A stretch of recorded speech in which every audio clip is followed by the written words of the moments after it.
It's easy to forget how drastically different superhero films were received in the 1990s compared to their dominance over popular culture today. Outside of the few breakout hits, like Batman Returns, Blade, and Teenage Mutant Ninja Turtles, the superhero films of the 90s tended to be treated with derision, even if that was somewhat unwarranted. Billy Zane got the chance to suit up and play a ridiculous superhero in The Phantom, which was based on the classic comic strip character from the 1930s. Although other contemporary superhero films like Darkman and The Crow attempted to be much more somber and gritty, The Phantom embraced its B-movie sensibilities by crafting a pulpy, tongue-in-cheek tone reflective of the original source material. Although an adaptation of The Phantom had been in development for years, Gremlins creator Joe Dante developed a draft for Paramount Pictures that was openly satirical, aiming to embrace a tone similar to that of the original Batman television series starring Adam West and Burt Ward. It was after Dante was fired from the project that he was shocked to learn that the film was being taken more seriously, and that Paramount had removed many of the more obvious jokes. While it's up for debate whether The Phantom is actually a self-aware spoof or just unintentionally hilarious, Zane completely understood what the tone of the film should be and gave an intentionally over-the-top performance. Although Zane would later succeed by taking on more supporting roles in films like Titanic and Waltzing with Brando, The Phantom offered him the one chance to prove that he could be a star.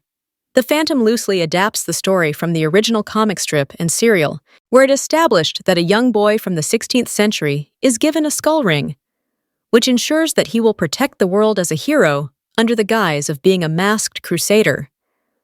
The persona of the Phantom is passed between generations of fathers and sons before Kit Walker, Zane's character, adopts the responsibilities in 1938.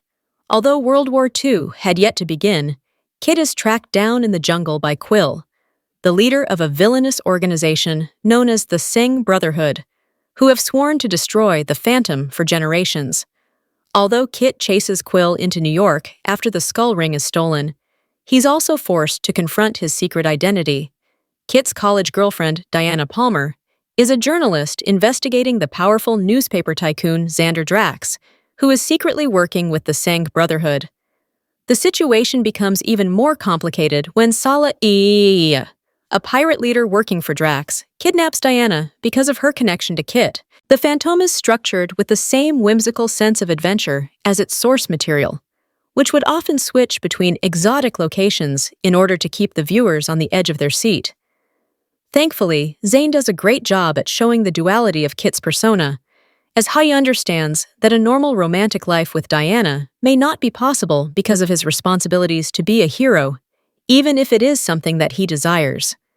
Despite Dante's misgivings about the film's tone, Zane seems to understand just how cheeky the character should be in order to remain consistent with the original strips. While Kit isn't a character who delivers self-aware one-liners like Kick-Ass or Deadpool, Zane's straight-faced delivery of preposterous dialogue makes it clear that he is in on the joke. The Phantom is unabashedly pulpy in the way that the action is staged, as director Simon Windsor decided to visualize the fight scenes with the same kinetic momentum as the original strips. There was a growing appreciation for pulpy serial characters in the 90s, as this model of storytelling was highly influential on the tone that Steven Spielberg and George Lucas created for Raiders of the Lost Ark.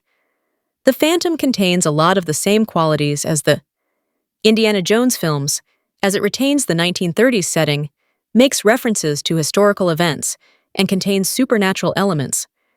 Even if the Phantom himself is technically a superhero, he feels closer to a grave-robbing action hero like Indiana Jones, because he is traveling the world in search of mysterious artifacts. Zane's performance definitely leans into this aspect of the character. Even if his purple tights and silly face mask looked somewhat ridiculous, Zane does sell the idea that Kit is an intelligent character with a vast knowledge of world history.